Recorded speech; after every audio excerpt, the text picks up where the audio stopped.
Kanina po, meron akong kakilala na kasabay niya sa aeroplano itong dalawang magkasintahan, sakay po ng Cebu Pacific going to Nagoya, Japan. 3 days ago mga kaibigan, lumabas itong issue nitong si Mikey Agustin at saka si Yexel Sebastian na maraming nagreklamo doon sa Rappi Tulfo in Action na na-scam sa kanilang business. Pero nung tanungin siya ni Senador Rappi Tulfo kung sino ang may-ari ng business, ang sabi niya ay isang nagngangalang Hector Pantuliana. So ito yung pinakita na picture doon sa Rappi Tulfo in Action at saka meron ding picture dito na makikita natin na kahawig or hindi natin alam kung baka kamukha lang or kambal ito ni Hector Pantuliana, itong katabi ni Mayor Fritz Diaz na makikita mo dito na namataang kasama ang Chinese drug personality at gambling lord. Ito kaya ang nagbigay sa kanya ng Ferrari na worth 20 million pesos. So ito yung Facebook page niya. So kayo na lang ang bahalang humusga kung siya ba talaga si Hector Pantuliana o ito yung pangalan niya na binigay sa kanya nung pumunta sa dito sa Pilipinas, itong Hector Pantuliana. Dahil dito sa Facebook niya makikita nyo na ang pangalan nito ay si Kim Lai Liao. Ito ang wow trending. Senador Rappi Tulfo ikinabahala ang pag-alis papuntang Japan ng magkasintahan na si Mikey Agustin at saka si Yexel Sebastian dahil baka daw ito ay tumakas na o maghahanap pa ng iba pang mabibiktima dahil noong October 7, 2023 pumunta sa programang Rappi Tulfo in Action ang ilan sa mga nabiktima nila ni Mikey at Yexel. At ayon pa sa mga nagreklamo na na-scam daw sila dahil ang pinirmahan daw nila na kontrata ay contract of loan at hindi investment. Oh my God! Sa 1 milyon na i-invest mo, meron kang matatanggap na 5% na kita kada buwan at kapag nalugi daw o hindi nakikita ang negosyo ay ibabalik daw sa iyo ang puhunan. At para daw na maingganyo ka na mag-invest, magpapakita sila sa iyo ng bandol-bandol na pera. At nang makausap ni Senador Rappi Tulfo si Yexel, sinabi niya na hindi daw siya ang may-ari ng negosyo. Isa lang din daw siyang investor. Ang may-ari daw ay isang nagngangalang Hector Pantuliana. Parang pamilyar ano? Itong si Hector Pantuliana, teka lang, kasama ni Mayor Fritz Diaz. At balita ko, ito ang nagbigay kay Mayor Fritz Diaz ng Ferrari na nagkakahalaga ng 20 million pesos. Panoorin natin ang Senate hearing. Now, meron lang po ako ilan mga inquiries which I will direct to the Immigration and the NBI. Nung Friday po, na i-on air sa programa ko sa Wanted sa radyo, itong magkasintahan, sikat po ito, si Mikey Agustin and Yexel Sebastian. Daan-daan libong milyong piso na, hundreds of millions of pesos na po ang na-scam nila, investment scam. And baka abutin mga po sa billions of pesos na. Na-announce ko na po ito sa radio ko, and then before sa radio ko, kumalat ito sa social media. Kanina po, meron akong kakilala na kasabay niya sa aeroplano itong dalawang magkasintahan, sakay po ng Cebu Pacific going to Nagoya, Japan. Hindi ko alam kung ito'y tumatakas na or baka pupunta dun sa Nagoya para mag-recruit na naman ng mga investors.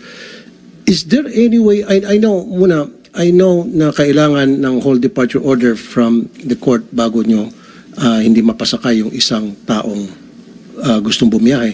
Pero is there any way na mapigilan, I don't know, it's up to you sa immigration, gayon meron naman palang balita na kalat na ito ay marami na na-scam at inireklamo na sa NBI. Attorney Commissioner, go ahead, please. Commissioner. Good morning, Mr. Chair, Senator Tulfo. With the permission of the Secretary. Indeed, our records show that Mikey Trixia Agustin and Bixel Sebastian left for Nagoya this morning. at 7 o'clock. And based on our records, the two subjects have no whole departure order, and in fact they have no derogatory record based on our database, other than a whole departure order that can be issued only by a regional trial court upon a case filed. The Department of Justice can also issue an immigration lookout bulletin, but there must be a complaint already filed with the prosecutor's office, or a precautionary hold order can be issued also by the court upon filing of the criminal complaint with the prosecutor's office.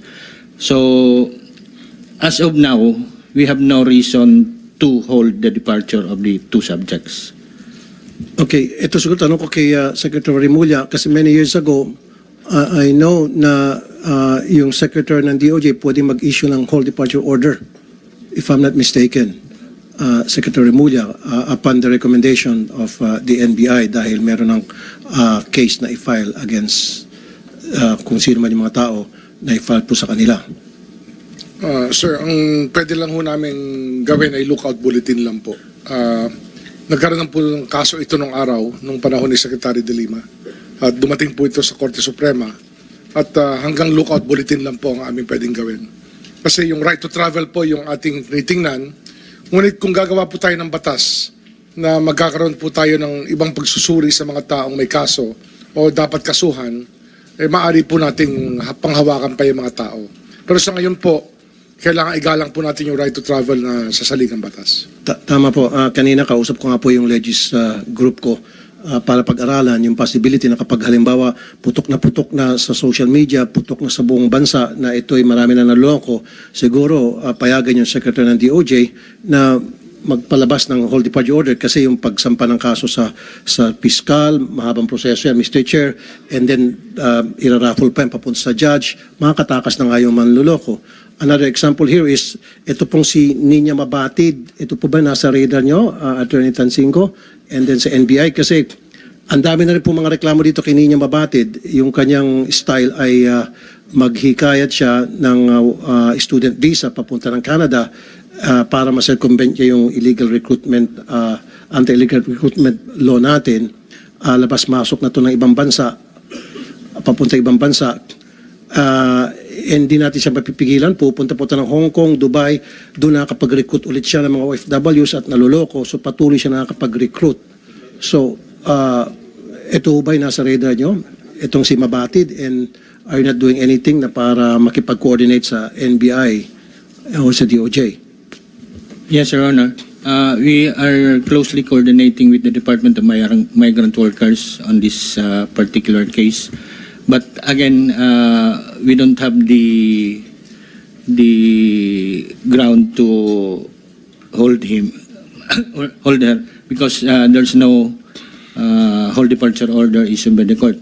But in cases where he recruits passes through immigration, we examine or assess thoroughly the passengers, and sometimes we intercepted some of the recruits. But as for her herself, we don't have the ground to withhold her departure, but we are closely coordinating with the MW, considering that the subject is engaged in illegal recruitment. Just want to acknowledge the presence of two of the committee vice chairs, Vice Chair Senator J.V. Ejercito and Vice Chair Senator Bato de la Rosa. Morning, sirs. Go ahead. Thank you. Thank you for that answer, Attorney Tansinko. Siguro ito, I can direct my question kay Attorney De Limos ng NBI. I know for a fact na marami na pong mga nagsampa na kaso sa NBI laban dito kay Nina Mabatid kasi hundreds na ang naloko nito and hundreds of millions of pesos na ang kanyang natangay. Is it true? May na-file na po sa NBI? Ano po nangyari sa kasong in-final po sa NBI against Mabatid? Maraming salamat po, Senator Tulfo, sa suporta na binigay niya sa NBI. At bilang sagot doon sa inyong tanong tungkol kay Ninya Mabatid, totoo po na may mga natanggap na reklamo sa opisina namin laban kay Mabatid. At itong 6 na folders na sa harapan ko po ngayon at ibibigay ko sa inyong tanggapan, hindi po naging successful ang investigation ng NBI dahil hindi nakapagbigay ng statements itong mga complainants, itong 6 na complainants. Siguro nga po dahil sa matagal na nangyari ito, 2015, 2018, pero pabubuksan huli namin ang mga kaso ni Mabatid para mapagbigay alam sa mga mas marami pang mga complainants na maris lang pumunta doon sa aming tanggapan sa Cebu dahil ang karamihan ng mga naging biktima nito ay nasa Cebu. Okay. Maybe you can help also the victims, Attorney De Limos, kasi ang modus din itong si Mabatid, yung mga complainant niya, nagka-counter file siya ng complaint against her complainants ng cyber libel, harassment and everything. So yan po siguro isang dahilan kaya yung mga complainant natatakot. Is there any way that the NBI can help the complainants na para hindi na maharas? Kasi ang pagkakalam ko, abogado ata yung husband o partner nitong si Mabatid. Sa ngayon po, gagawin ng NBI Cebu natin, nahanapin itong mga complainants na nasa Cebu at isa-isahin na kumbinsihin na magbigay ng formal statements laban kay Mabatid. Yun lang po ang paraan para ma-file natin sa prosecutor's office ang kaso laban kay Mabatid. Thank you. O bago ko makalimutan nga pala, Attorney De Limos, I would like to commend Robert Joey Ahero. Tauhan niyo ata to sa Naga. Patay na yung kaso na buhay niya at nasolve niya. Hindi masolve ng police at nasolve ng NBI. At ito pang si Agent Cedric Kaabay sa Palawan. You know these Mga agents? NBI agents po natin yan, sir. They're very good. In fact, sumulat ako sa inyo para i-comment tong dalawa. So maybe do something for these guys and they did a very good job. Opo, sir. Now, sa immigration, meron po akong nabasang article, yung tinatawag na Advanced Passenger Information Service. What it is yung member countries, connected sila sa isa't isa. Now, this will prevent terrorists or criminals from entering any country. So, halimbawa from point A to point B, nasa point A si undesirable passenger, papuntang point B, dahil nasa AP siya, mapipigilan yung pagpasok niya. So, do we have this kind of technology sa Pilipinas? Thank you for the question, Your Honor. APIS is the Advanced Passenger Information System, wherein the airlines or the carriers, whether it's by sea or maritime, submits to the immigration an advanced passenger list, so we can already assess if the incoming passenger is eligible for admission.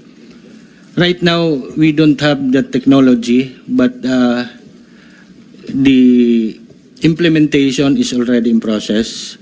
In fact, our personnel that will handle this project has already completed all their trainings. The equipments are already here. What we are waiting is the signed memorandum of agreement between the government and... So meron na po tayo nito, ibig sabihin, sir? It's not yet operational, Your Honor, because we don't have yet the memorandum of agreement between the government of the Philippines and the United Nations. The United Nations is the United Nations Office of Counterterrorism is the one who provided us with the system and the hardwares for the APs. Once we have the memorandum of agreement, we will immediately implement this. So kailan po kaya nakikita natin na ito po may implement? Kasi para sa akin, this is very important nang sa gayon mapigilan po natin itong mga undesirable na makapasok sa bansa natin, especially mga terrorists. For me, it's very important. Kasama to sa modernization program sana ng immigration. Sa palagay niyo po, kailan? Sir? The last development we had or update on this project, Your Honors, is the memorandum authorizing the Secretary of Justice to sign the the memorandum agreement is with the Office of the Executive Secretary. Once it is issued, the Secretary will be authorized already to sign the MOA. Signature na lamang po. Yes, Your Honor.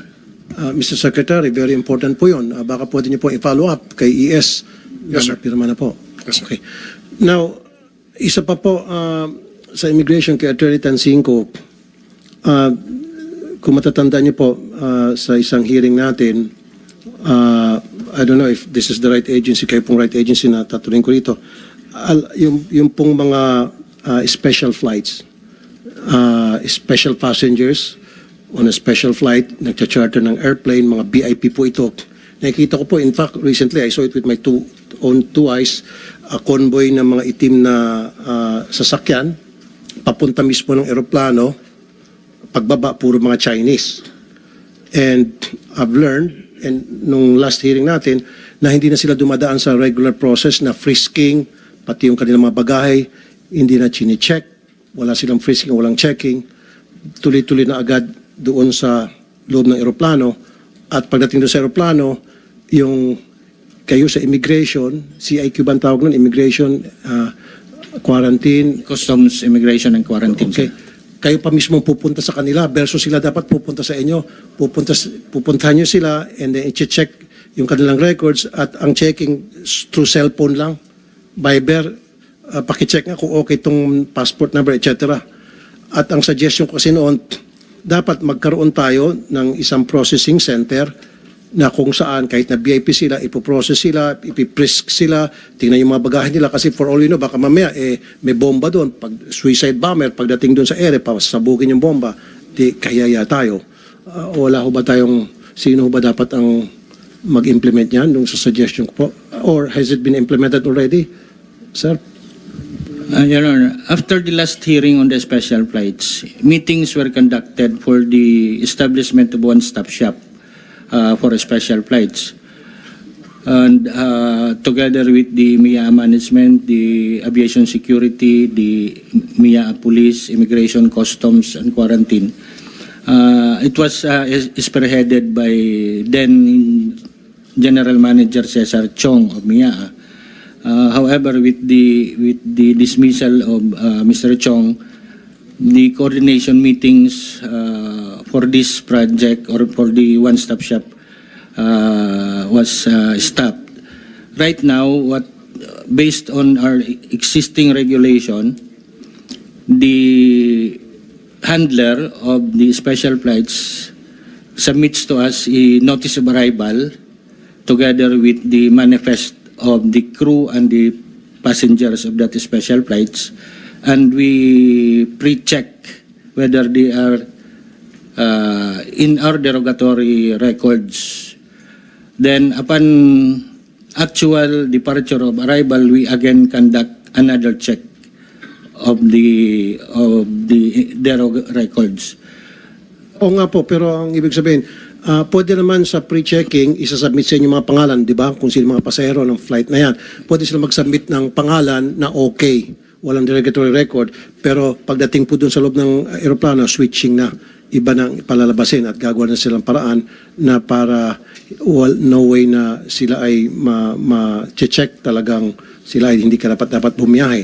Kasi nga, Mr. Chair, yung sinasabi ko rito is pwedeng pumasok yung sasakyan nito mga VIP, mga taga-Pogo pa ata ito minsan yung nakita ko papasok mismo yung kanilang sasakyan, bubuksan yung gate, papasok all the way hanggang sa tarmac, and then akit sa aeroplano, dala-dalang kanyang bagahe, pwedeng lagyan nyo ng drugs, pwedeng lagyan ng bomba, anything na pwedeng ilagay doon. At kayo sa CIQ, grupo ninyo, kayo pa mismo pupunta doon. So parang binibigyan ng sobrang special treatment mga ito. And to take mga foreigners pa. Samantalang tayo mga Pilipino, dadaan sa butas ng karayom, mga ito, nakakalibre sa proseso. Is there any way na we have to change this ASAP? We can revive, Your Honor, upon the initiative of the Bureau of Immigration, we can revive the establishment of a one-stop shop and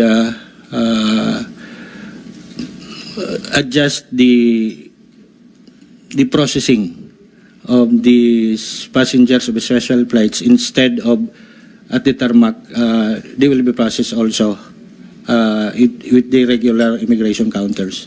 Last na lamang po, Mr. Chair. Balik tayo sa NBI. NBI, tama ba yung sinabi ko? Attorney De Lemos, sir, na 400 lang ang tauhan ninyo at nationwide pong pinagsilbihan nyo. Ano ho ba yung recruitment process ninyo, yung training sa mga would-be agents, attorney? Totoo po yun, sir. Ang NBI agents nationwide, wala pang 500. Ang training natin ay ginagawa natin kung makakaipon tayo ng tamang recruits. Sa recruitment naman natin, hindi na naging attractive dahil mababa po ang entry level. Kaya na-approve na yung ating OSSP doon sa ating bagong batas, yung Organizational Structure and Staffing Pattern, at ini-implement na natin yan, magkakaroon na tayo ng placement. At yung ating mga agents ay itinaas natin ang entry level. So wala na tayong agent 1, 2, and 3. Ang entry level natin ay nasa senior agent na, pero agent 1 pa rin ang tawag. More or less mga SG22 na yan. Yun lang ang paraan para makapag-attract tayo. SG22, magkano pong sweldo niyan, sir? Mga 20. SG22 po pala, sir, ang magiging entry level. More or less mga 80,000 po yan. Okay. Entry level. Alright. At ayon sa utos ng ating Secretary of Justice ay mag-recruit tayo ng marami. Ang realistic... Yun nga ang sinasabi, sorry sir, yun nga ang sinasabi ko sir dapat puspusan po inyong recruitment dahil marami po ang, yung sabi kanina, yung too much expectation from the people sa NBI, baka naman mawawala yung kanilang tiwala dahil mahina po yung kayo sa recruitment. 400 nationwide. Ano ho bang target ninyo? Meron ho ba kayong plano na by certain year dapat umabot kayo this numbers of agents para makapag-perform ng maayos yung NBI para ma-meet yung expectations ng taong bayan sa NBI? Opo, sir. Ilan ba ang recruits nyo every year, sir, sa NBI? Ilan yung na-recruit every year? Sir, hindi po kami nakakapag-recruit every year. Yan po ay naayon sa mga nag-a-apply. So kung mabuo namin yung isang batch, makakapag-recruit kami. Pero ngayon okay, ilan po every year ang nagiging NBI agent after the training, of course, and all? Wala ho kayong yearly recruitment program? Hindi yearly ngayon, sir, dahil yung OSSP namin hindi pa na-approve. Pero yung OSSP namin, matatapos natin yan by the end of the year. And hopefully, we will be able to start the training early next year. At sa training namin, in-expand namin yan na po pwede namin hanggang 40 agents per training.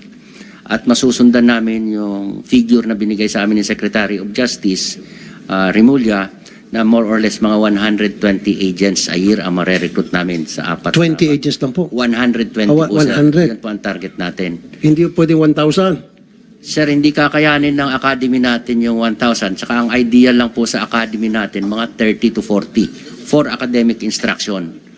Ang isang naging problema natin ngayon, sir, ay wala po tayong budget for training at humihingi nga po kami ng tulong dito sa Senado at sa... Teka, bakit wala kayong budget for training, attorney? Hindi po kami na-approve ng DBM dahil hindi pa maayos yung aming OSSP. Inaayos pa lang at matatapos namin yan by the end of the year. Mr. Chair, okay, maganda tong point ng taga-NBI. Ako, gustong-gusto ko sila na tuloy-tuloy magkaroon ng recruitment and training para dumami yung numbers nila. Yung sa training daw, mukhang na-slash sila. In-slash ng DBM, and that is very important part of their budget para makapag-train ng mga papasok ng mga ng mga recruits ng NBI. At napakababa yung recruitment yearly nila. Ilan lang po, attorney? Sir, para sa training namin ng mga 100 agents, kailangan po namin dyan mga 19 million Okay. for next year. At yan po in-slash. I think with your initiative, we can help the NBI. Di ba? Hindi nga. Yeah, with your help. I think kung ikaw magsabi, Sen. Rafi, sasabihin ko na yun. Hindi kasi, Mr. Chair, on a regular basis, tinatawagan ko NBI. Marami silang naitutulong sa programa. Well, it's not, kung yung mga tao pupunta sa aking programa, of course, meron silang mga gustong isolve ng mga crimes. And for whatever reason, ayaw nila sa PNP, gusto na sa NBI. So, mataas ang expectation sa NBI. Baka naman, pag konti lang sila at hindi natin nabibigyan ng suporta, baka dahan-dahan din mabubura na yung tiwala. So, kailangan more recruits. And then, of course, pag more recruits, more training. Sabi ko nga minsan kay Attorney De Limos, nung last time nakita rito, yung sa Palawan, malaman-laman ko, 3 lang agents nila. That's the whole Palawan. Yes, ang pagkakaalam ko. And Napakalaking probinsya ho nun. that's a big province. Baka sa Puerto Princesa lang ho, kulang ho yun. Wala eh. Kulang sa budget. So, we really need to support the NBI kasi napakahalaga po ang ginagampanan nilang papel not only to solve yung mga regular Director, crimes. galing nyo naman pumili ng tagatulong nyo dito sa Senado. Maraming salamat, sir. Oo. Maraming salamat po. Hindi, totoo Pag yan. nagsalita si Sen. Rafi, hindi lang siya yung nagsasalita eh. Parang